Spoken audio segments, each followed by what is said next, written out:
తిరుపతిలో వైఎస్ఆర్ కాంగ్రెస్ పార్టీకి ఎదురవుతున్నటువంటి సవాల్ ఏంటయ్యా అంటే, పార్టీలో ఉన్నటువంటి వాళ్ళు చేసే తప్పులు పార్టీని వెంటాడుతున్నాయి. అది అటు కరుణాకర్ రెడ్డినైనా, అవినయ్ రెడ్డినైనా వెన్నాడుతున్నాయి.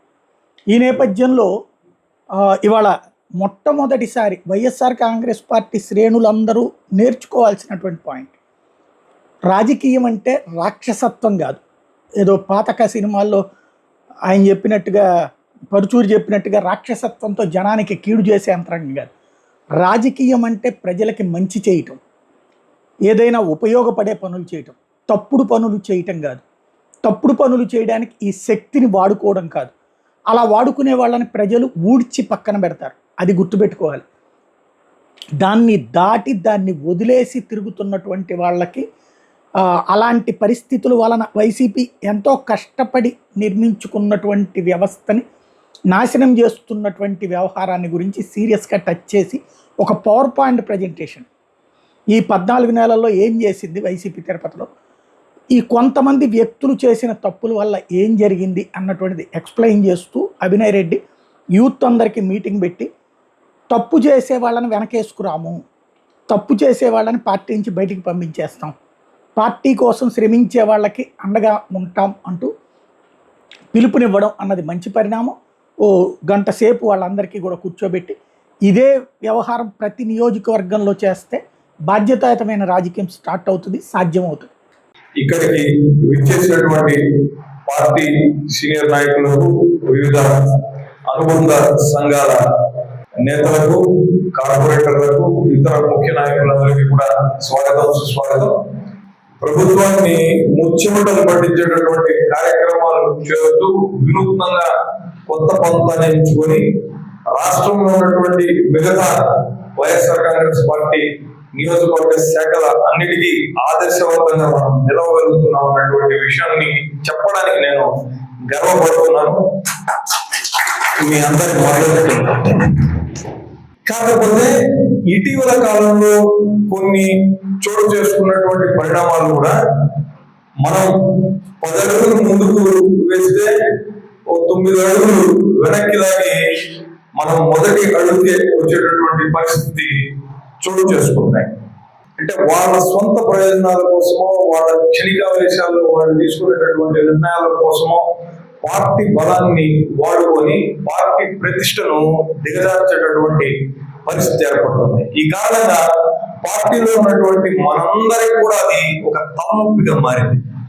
అటువంటి ఘటనలపైన మాట్లాడుకోవడం, వాటిని ఏ విధంగా నివారించుకోవాలన్నటువంటి విషయాలపైన కూడా ఒక స్పష్టత ఇవ్వడానికి ఈ కార్యక్రమాన్ని ఏర్పాటు చేయడానికి మరో కారణంగా మీకు చెప్తూ, క్రమశిక్షణ యొక్క అవసరం ఏంటి, క్రమశిక్షణ కలిగి పార్టీలో నడవగలిగితే మనం అందుకుపోయేటటువంటి విజయాల శిఖరాలు ఏ విధంగా ఉండబోతాయి అన్నటువంటిది 3వ అంశం. ఇది కాకుండా పార్టీ అభివృద్ధికి తోడ్పడే మార్గాలను క్యాడర్కు అందించడం, ఆ క్రమశిక్షణ ఎలా కల్పించడం అన్నటువంటిది 4వ అంశంగా ఈ కార్యక్రమం ఉండబోతోంది. మనం ఈ 6-7 నెలల్లో మనం ముఖ్యంగా సాధించినటువంటి విజయాలను ఒకసారి పరిశీలిస్తే, ఫిబ్రవరి 3వ తారీఖు తిరుపతిలో జరిగినటువంటి డిప్యూటీ మేయర్ ఎన్నికలో కూటమి పార్టీ వాళ్ళ దౌర్జన్యాలకు, వాళ్ళ అరాచకానికి వ్యతిరేకంగా మన కార్పొరేటర్లు నిలబడినటువంటి తీరైతేనేమి, దాని తర్వాత మార్చి 12న జరిగినటువంటి ఫీజు పోర్ కార్యక్రమం, మార్చి 19న ఉచిత బస్సు మహిళలకు ఇచ్చేటటువంటి హామీ పైన, 20వ తారీఖు మార్చి 20వ తారీఖు స్వయం ముఖ్యమంత్రి ప్రోగ్రామ్ ని మనం అడ్డుకోవాలని ప్రయత్నం చేశాం తిరుపతిలో. దాని మీద పోలీసు యంత్రాంగం అంతా కూడా మనలో అడ్డుకున్నది. దాని తర్వాత విద్యుత్ దోపిడీపై గుణపాఠం చెబుదాం అనేటటువంటి ఒక వీధి నాటకం, ఏప్రిల్ 17 గోశాల సంఘటన, 26 చంద్రబాబు ఘరానా మోసం, మే 18వ తారీఖు వచ్చేటప్పటికి మద్యం పైన వ్యతిరేకంగా మనం ఒక పోరుబాటం చేశాం. దాని తర్వాత మే 28వ తారీఖున ఆ రోజు నారా లోకేష్ ఏ ప్రైస్ డిఫరెన్స్ అయితే చూపిస్తూ కూటమి ప్రభుత్వం వచ్చిన తర్వాత పెట్రోల్ ఛార్జీలన్నింటినీ కూడా తగ్గిస్తామని చెప్పారో అది మీరు చేయలేకపోయినారు. తిరుపతిలో ఉన్నటువంటి 4 అనుకుంటే చాలు, కుప్పంకి వచ్చి మీ అండాలోనే మేము కార్యక్రమాన్ని చేరుతామని చెప్పి ఆ రోజు మనం నిరూపించగలిగినాం. దాని తర్వాత 4వ తారీఖు వెన్నుపోటు దినం, దాని తర్వాత జూన్ 23న యువత పౌర కార్యక్రమం, 4వ తారీఖు జూలై వచ్చేటప్పటికి రేషన్ బియ్యం అక్రమాల పైన మనం ఒక నిరసన చేశాం. 12వ తారీఖు తిరుపతికి అత్యంత ప్రధానమైనటువంటి దారిగా ఉన్నటువంటి కరగంబాడి మార్గంలో కేవలం ముఖ్యమంత్రి వస్తే తప్ప వెలగని స్ట్రీట్ లైట్ల పైన అక్కడ జరుగుతున్నటువంటి ప్రమాదాల మీద మనం నిరసిస్తూ, ప్రభుత్వ తీరును నిరసిస్తూ చేసినటువంటి కార్యక్రమం జూలై 15వ తారీఖు నుంచి షెడ్యూల్ కంటే మునిపే మనం రీకాలింగ్ చంద్రబాబు మేనిఫెస్టో అన్నటువంటి కార్యక్రమాన్ని అందరికన్నా మొట్టమొదట మనమే నిలబడ్డామన్న విషయాన్ని కూడా నేను పంచుకుంటున్నాను. నేరుగా జగనన్న దగ్గర నుంచి నాకు వచ్చినటువంటి ఒక అభినందన, గర్వంగా అదంతా కూడా మీ చలవ, మీ అందరి కృషి కారణంగానే అది మనం చేయగలిగామన్నటువంటి విషయాన్ని స్పష్టం చేస్తూ, ఆగస్టు 6న మీ అందరి మద్దతుతో, మీ అందరి సహకారంతో పని చేస్తే పార్టీలో కీలకంగా తయారవుతామన్నటువంటి మాటకు ఉదాహరణగా నన్ను చూపుతూ జగన్మోహన్ రెడ్డి గారు నన్ను పార్టీ రాష్ట్ర యోజన 5 జిల్లాలకు నియమించారు. ఈ కారణంగా నా మీద బాధ్యత కూడా పెరిగింది. మనం ఎంతో నిబద్ధతతో, క్రమశిక్షణతో, అంకిత భావంతో పనిచేయాల్సినటువంటి అవసరం ఉందన్న విషయాన్ని నేను గుర్తు చేస్తున్నాను. తిరుపతిలో పార్టీని నడిపేటటువంటి బాధ్యత మీ భుజస్కంధాలపై ఉన్నదన్న విషయాన్ని గుర్తు చేస్తూ, మనం దాదాపుగా ఆ రోజుల్లో మన రీచ్ 69,000 ఉంటే ఇప్పుడు 9,97,000కు మనం చేరుకున్నాం. అతి చిన్న నెంబర్ 2,000 సంఖ్యతోనే మనం ఈ స్థాయిలోకి చేరుకుంటున్నాం అంటే మనం ఇంకా దీని మీద బలంగా పనిచేయగలిగితే మనం ఎంతమందికి రీచ్ అవ్వచ్చో నేను మీ ఊహకి వదిలేస్తున్నాను. ఈ మార్చి నెల నుంచి ఇప్పటి వరకు చూస్తే మన కార్యక్రమాలు చూసినటువంటి వాళ్ళ సంఖ్య 43 లక్షల మంది. 43 లక్షల మంది మనం కొత్తగా రీచ్ అయినటువంటి వాళ్ళు ఎంతమంది ఉన్నారంటే 13 లక్షల మంది ఉన్నారు. సో సోషల్ మీడియాకు ఉన్నటువంటి బలం ఇది. ఎందుకు మనం తిరుపతి వైఎస్ఆర్ కాంగ్రెస్ పార్టీ శాఖను ప్రత్యేకంగా నిలబెట్టగలుగుతున్నామంటే దానికి ముమ్మాటికి కారణం సోషల్ మీడియాలో మనం ఉన్నటువంటి యాక్టివ్ పార్టిసిపేషనే.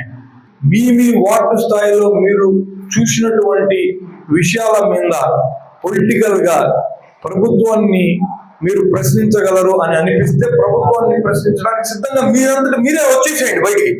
మీరు చేయండి దాన్ని. పార్టీ సోషల్ మీడియా కూడా దాన్ని పుష్ చేస్తుంది. నాకు ఎటువంటి సందేహం లేదు. నేను మరోసారి క్లియర్ చేస్తున్నాను. పార్టీ ప్రతిష్టను దెబ్బతీసినటువంటి అంశాల గురించి మనం ప్రస్తావించుకోవాల్సి వస్తే మనలో ఉన్నటువంటి లోపాలను కూడా మనం సరిదిద్దుకోవాల్సినటువంటి అవసరం చాలా ఉంది. ఈ మధ్య జరిగినటువంటి 3-4 ఘటనలు పార్టీ ఇమేజ్ చాలా డ్యామేజ్ చేసినాయి. కొందరు పార్టీ బలాన్ని వాళ్ళ సొంత ప్రయోజనాల కోసము లేదంటే వాళ్ళ సొంత సమస్యలు పరిష్కరించుకోవడం కోసము వాడుకుంటున్నారు.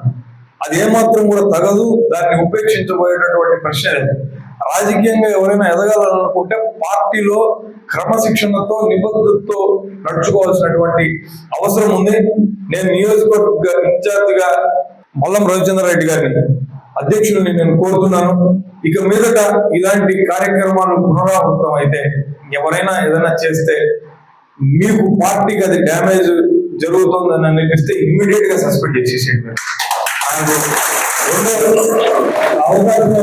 అన్నిటికన్నా ముఖ్యం పార్టీ మనందరి ఉమ్మడి ఆస్తి. దాన్ని నా ఇంట్రెస్ట్ కోసమో, ఇంకోళ్ళ ఇంట్రెస్ట్ కోసమో మనం పరంగా పెట్టడం ఏమాత్రం కూడా ఇక మీదట జరగబోదు. ఎవరైనా అలాంటి ఆలోచనలు చేసి అలా కంటిన్యూ అవ్వాలనుకుంటే పార్టీలో వాళ్ళ రాజకీయ భవిష్యత్తు ఆ రోజే ఆఖరి రోజని మాత్రం గుర్తు పెట్టుకోవాల్సిందిగా నేను అందరినీ కోరుతున్నాను. మనం కొన్ని నియమాలను ఖచ్చితంగా పాటించాల్సినటువంటి అవసరం ఉంది. హింసాత్మక చర్యలకు కానీ, అక్రమంగా ఏదైనా కార్యక్రమాలకు కానీ మన పార్టీ 0 టాలరెన్స్ ఇవ్వాలా. అది ఎవరు చేసినా, అటువంటి వ్యక్తులు ఎవరైనా, కొత్త వాళ్ళైనా పాత వాళ్ళైనా, వాళ్ళను మనం కట్ చేయాల్సినటువంటి అవసరం ఉంది. దయచేసి ఎవరైనా కొత్తగా ఉన్నటువంటి వాళ్ళు భయపెడితే ఈ సినిమాల్లో లాగా నేతృత్వం బాగుంది, మనం చూసి భయపడుతున్నారు, మనం రౌడీజం చేద్దాం, ఇలాంటి ఆలోచనలు ఉంటే మాత్రం కట్ చేసుకోండి. మీకు ఈ పార్టీ కరెక్ట్ కాదు. మీరు వేరే పార్టీలు కావాలంటే చూసి చేసుకోండి. నాకే అభ్యంతరం లేదు. ఎటువంటి క్రిమినల్ కార్యకలాపాల్లో పాల్గొనకూడదు. ప్రజలు, పోలీసు, మీడియాతో గౌరవంగా ప్రవర్తించాలి.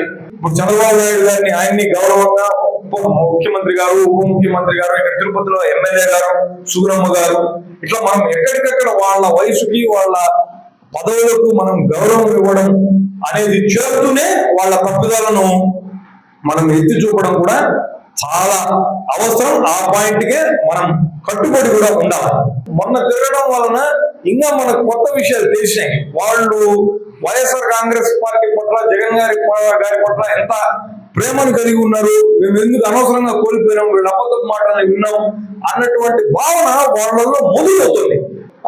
ఏదో వాళ్ళ మీద బురద చల్లాలని ఇష్టం వచ్చినట్టుగా మసిపూసి మారేడుకాయ చేయాల్సిన అవసరం లేదు. మనం చేసేటటువంటివి ఒక ఆధారంతో ఉండాలా, ఒక సాక్ష్యంతో ఉండాలా, వాళ్ళ తప్పిదాన్ని ప్రూవ్ చేసే విధంగా ఉండాలి. నిన్న ఓ ఆటో డ్రైవరు వచ్చినటువంటి యాత్రికుల్ని కొట్టారు ఆ శ్రీనివాసం దగ్గర. దాన్ని వైఎస్ఆర్ కాంగ్రెస్ పార్టీ ఎమ్మెల్యే గారిని కలిసినప్పుడు ఉన్నటువంటి ఫోటోలు వాటన్నింటినీ కూడా పెట్టి జనసేనకు సంబంధించినటువంటి వ్యక్తులు అని చెప్పి మన సోషల్ మీడియాలో మన వాళ్ళు పోస్ట్ చేశారు. వాళ్ళు ఇచ్చిన కౌంటర్ ఏంటి సార్, నా ఫోటో యాడ్ ఉండేది ఒకటి బెంగళూరు నుంచి కట్ చేసి దాని పక్కన వాళ్ళ ఫోటో పెట్టి చూసే ఫోటో షాప్ గా అర్థమైపోతుంది అతను చేయలేదు అన్న యాడ్లో జరిగిందన్న వాళ్ళని పిక్ చేసుకొని దానికి అట్లా అతికిస్తా. ఇలాంటి వద్దు మనకి.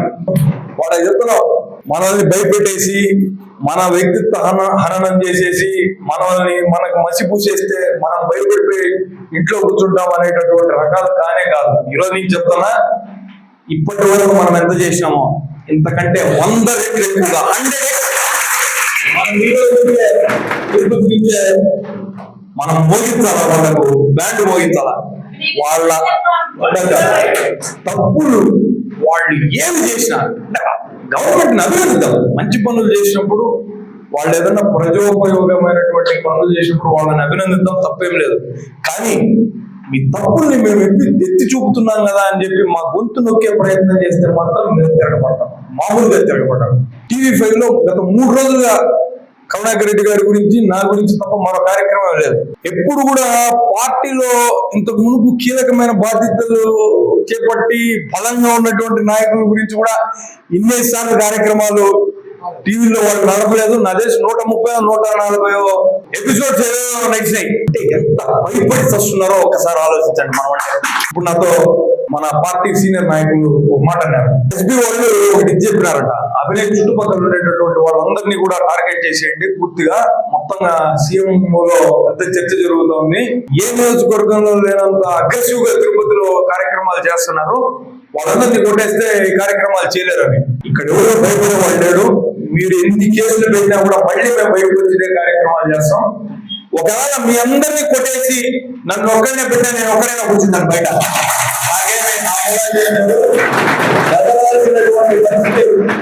మనకు వద్దు. మనం ఎంత తిరగబడతామో మనం అంత ఎదుగుతాం. కానీ మన ప్రశ్నలో ఒక హేతు పద్ధతి ఉండాలి. మనం అడిగేటటువంటి దాంట్లో ఒక అర్థం ఉండాలి. దాన్ని మాత్రం దయచేసి ఎవరు మర్చిపోద్దండి. ఏ చిన్న కార్యక్రమం, ఏ తప్పు జరిగినా మీరు వదలద్దండి. ఇక్కడ ఉన్న ప్రతి ఒక్కళ్ళు, తిరుపతిలో ఉన్నటువంటి వైఎస్ఆర్ కాంగ్రెస్ పార్టీకి సంబంధించినటువంటి ప్రతి కార్యకర్త, నాయకుడు ఒక నిఘా నేత్రంగా ఉండాలి. కూటమి ప్రభుత్వాన్ని మనం నిద్రపోనీయకుండా చేయడం మనందరి బాధ్యతగా ప్రతినిధిస్తామని నేను మీకు చెబుతూ, అందరూ క్రమశిక్షణతో పనిచేయాలన్నటువంటి విషయాన్ని చెప్తూ, ఒకసారిగా మన పార్టీ విలువల్ని మనం కాపాడుకుందామన్న ప్రమాణం చేయవలసింది అందరినీ. భూమన అభినయని నేను పార్టీ విలువలను కాపాడుతానని, చట్ట పరిధిలోనే ప్రవర్తిస్తానని, ప్రజల విశ్వాసం కోసం నిరంతరం కృషి చేస్తానని, పార్టీ ప్రతిష్టను మరింత ఇనుమడింపజేస్తానని ఆత్మసాక్షిగా ప్రమాణం చేస్తున్నాను.